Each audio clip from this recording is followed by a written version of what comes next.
Hey everybody, Diane Haggerty, Grassroots Taxes one more time. It's still April 7th. It is still the week of Passover, Easter, and I know everybody's staying home and it's kind of a bummer. You really can't go out and spend time with your family. I'm not either. We're going to have a Zoom meeting. But anyway, today I'm going to update you on the stimulus check. It is my most popular question. When am I getting my check? I don't know. I check every day on the irs.gov website, right on their front page. They will update you when things are coming. But I want to go over a few details. Some you probably already know, some I've said before, but a couple things have changed. I want to clear a few things up. So, how much are we getting? $1,200 a piece. Who gets it? Anybody with a social security number. Now, one of the good questions I've had is, well, what if I don't have a social security number, but my children do? Do I get a check for them? Not unless your children actually file a tax return and they're supporting themselves.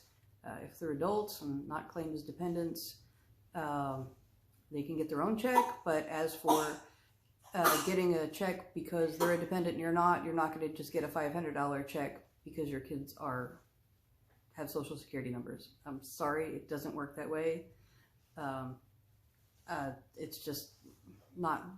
It's just not the way it's going to work this time, and I apologize. I can't make the government do things for you.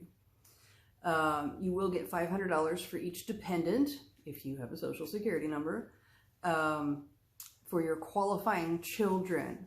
So that's not for all your dependents and everybody you claim on your return. It's for qualifying children, which means they have to live with you, you have to provide more than half their support, you have to provide for their home, and they have to be under the age of 17. So if you have 17 to 24-year-old children as dependents, you will not be getting $500 a piece for them. So I just want to make sure that's cleared up.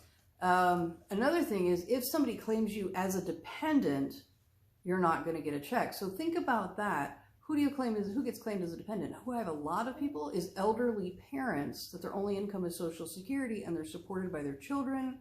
Their children claim head of household and claim them as dependents. Those people, elderly adults, parents, they will not get a check if you are claiming your parent on your tax return. So, okay, so if somebody else is supporting you, you're not going to get a check. That's what it sums up to. Now, another big question I've had a lot is, do I have to file a tax return? I love my answers that I give to everybody. Maybe. I give that to everybody. Maybe. I don't know. If you've already filed your 2019 tax return and you're getting a refund, great. If you already filed your 2019 tax return for 19 and you did not get a refund where you owe money, they still have your address and your contact information and they will mail you a check. If you filed for 2018 and got a refund, in all likelihood, they will try to direct deposit the funds there if that account is still open. Okay. If you haven't filed in the past 2 years, what do you do? Well, it depends on why you haven't filed. If your only income is Social Security and you're getting a check every month from them, they will just automatically deposit it. Unless somebody else is claiming you as a dependent, they will automatically deposit your $1,200 into the same account you get your Social Security. A lot of people that haven't filed in 2 or 3 years are people that their student loans are in default. Why should I file? They're just going to take it anyway. Well, that happens a lot. Well, guess what? Right now, they are not seizing refunds for student loans. If you haven't filed in a couple of years because student loans are in default, go file your tax returns. File them all. Get all your refunds. 16. You can file for 16 until April 15th.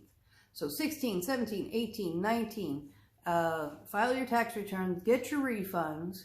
And then they will also have your your bank account information and your tax return information, your latest address, and they will send you your stimulus check too.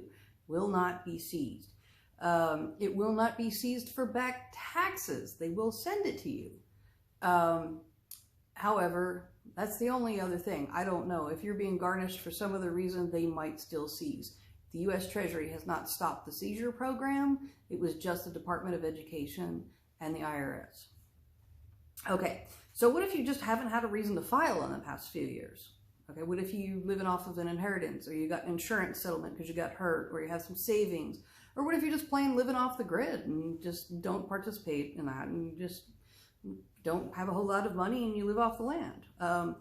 if you want your stimulus check, it would be a good idea right now to go to irs.gov, and on the front page it says file your taxes for free. It takes you to a page for the Free File Alliance where you can file a tax return, e-filed at no charge, put in your information. If you don't have any income to report, or I mean, if you do, report it, but if you don't have any income at all to report, put $1 on line 21 other income so you can e-file it, because you can't e-file a zero return. Put $1 in there to alert it that you can file, and then file. Don't try and get a refund that's not yours. Don't bother paying in and make up income you owe on because you didn't earn it. But be honest, if you don't have any income, you don't have any interest savings or anything like that, put that stuff on there if you do. But if you don't, put $1 on line 21 file. They will know where you are and they will mail you a check. It takes longer to print and mail checks. If you get direct deposit, it'll be faster. But the last time they did this in 2008, it took about 2 months to print out the checks to get to everybody. So if you're thinking you're going to get it before the end of the week, I don't think so. Not looking like it. After they send you your money, they will send a follow-up letter so you know where your money was sent. So if it goes to the wrong place, well, you'll at least know where it went and you'll be able to fix that. So what if things are different? What if I had a baby in 2020? I mean, it's based on your 2020, so would I qualify for that? Well, yeah. What if I get divorced? That's another good question. So if you need to update your information with the IRS, there's no way to do that right at this moment, but I'm telling you, if the IRS is going to want your updated information or allow you to update it, they already have a secure portal and a whole system where you can check on your information and log in. So I strongly recommend, if everything isn't smooth sailing and you might want to make some changes, to go to irs.gov, irs.gov. Right on their front page, it says View My Account. Click on that, go through to Set Up My Account, and set up an account with them. It takes like 30 minutes to set up an account. It is not a quick process. You'll need a cell phone number because they're going to send you a text. You're going to need an email address. You're going to need to be able to check that. And then they're going to ask you a bunch of questions from the last tax return you filed. If you have it, you might be able to get the information from some other source.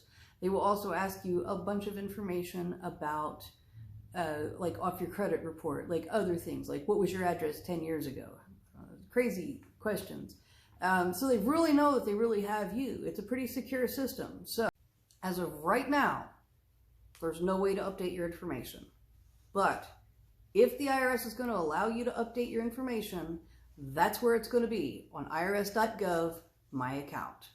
So don't wait until the last minute when everybody's trying to update their address and start an account at the same time and they crash the system. Take the time now to set up an account with irs.gov if you need to make any changes, or just make an account with them because it's a good idea to have one. Now, let's talk about people calling you and asking you for information. No, it's a scam. If you get a phone call that says, oh, this is the IRS, I need to get your information so we can send you your check. No, hang up. You get an email that says, oh, this is the IRS, you need to update your bank. No, scam. Scam, scam, scam. I can't say scam enough. If anybody's calling you and asking you for information, if anybody's mailing you a letter that doesn't say, here's where we sent your check. If you get a letter from the IRS saying, we need to update your information, it's a scam.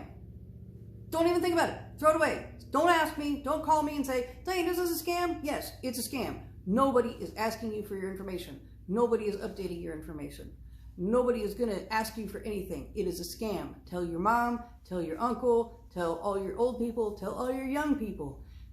Don't be silly. Nobody's asking you for information. The IRS knows who you are. They'll find you. They'll send you a check. Nobody's going to get it faster. Nobody's doing loans on it ahead of time. Nobody's borrowing money. All of it is a bunch of lies and people that are desperate for money because everybody's broke now. Don't fall for the scammers and be broker than you already are. Okay? Now, let's end on a happy note with this one too. So, relief is in sight. Your check should be coming. Unemployment should be coming. Things should be happening in the next week or two. Take a deep breath. Enjoy your Passover. Enjoy your Easter. Stay home. Stay well. And remember, I got your back.